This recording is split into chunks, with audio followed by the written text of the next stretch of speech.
The education system should be always an evolving process by itself. When we think in terms of a perfect school, we're thinking of again fixing it somewhere. That's what needs to change. As one can develop muscle by doing certain things with the body, one can develop intelligence.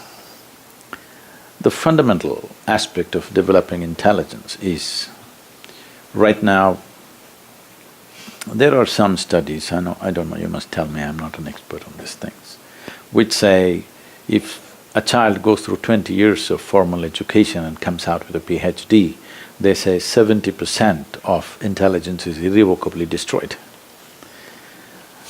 Because Sorry, I have a PhD, I don't know if you're suggesting.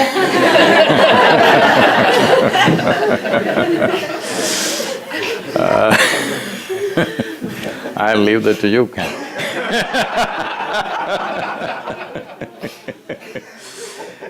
So, essentially what's being said by the studies is we are mistaking information for education. By deadening the brain with too much information, definitely the possibility of intelligence is lost. This is why I said what we accumulate and who we are should remain separate. Who I am should not be influenced by what I have accumulated, whether they're material things or information or impressions. This is of the world. I would like to little differ in what was said in terms of child's inner world and external world. What we are mistaking to be inner world is still external in my perception, because a child's fears, ambitions, aspirations are all external, inspired or infected, I would say, by the outside situation. It is not natural aspiration of life. Natural aspiration of life, if you look at it, if you leave someone uninfluenced from outside, the natural aspiration is always to expand, not to become less. But if you look at today's form of education, because it's purely intellect-based education, there's no other dimension of intelligence in it.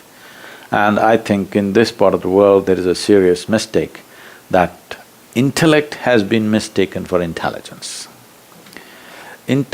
Your intellect can function only with the backing of your memory.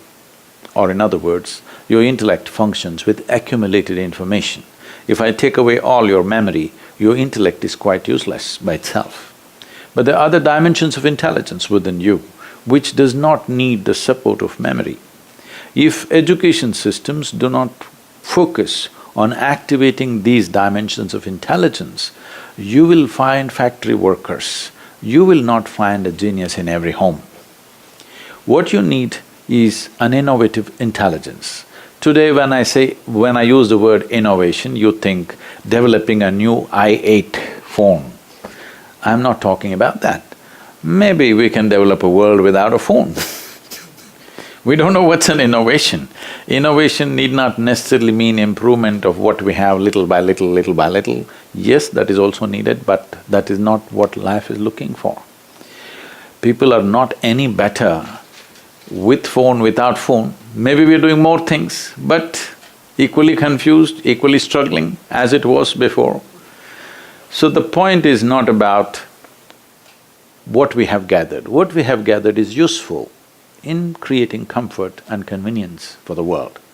What we have gathered is not useful for creating well-being for ourselves and for the world. If well-being has to happen, we have to access dimensions of intelligence which are not intellectual, because intellect cannot function without accumulated information.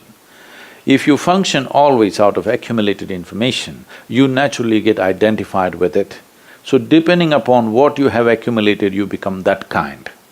Because you have become that kind, another kind and your kind always goes into conflict.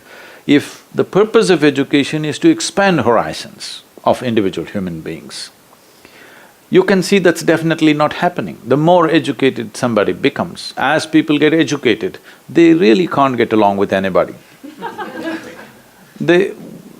Not so educated people can live together, 100 people can live together. Once you become educated, you become isolated. because this is the nature of the intellect.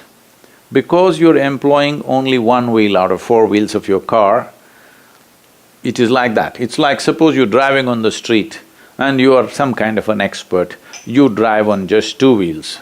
Maybe you're good at it, but nobody else on the street want to drive with you, they will all stop.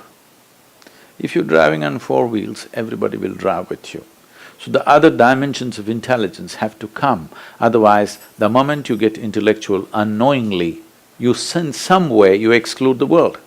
So in a way, the way of our education has been to butcher the existence into tiny fragments, and we're trying to fix the fragments. It's not going to work like that. If education has to become holistic, there are systemic problems, I'm not saying no, but more than the systems, the people who deliver the system, if we can upgrade them in a huge way, every system can be made to work good. See, if we are interested in the future generations of our humanity, the best people in the world must go into teaching.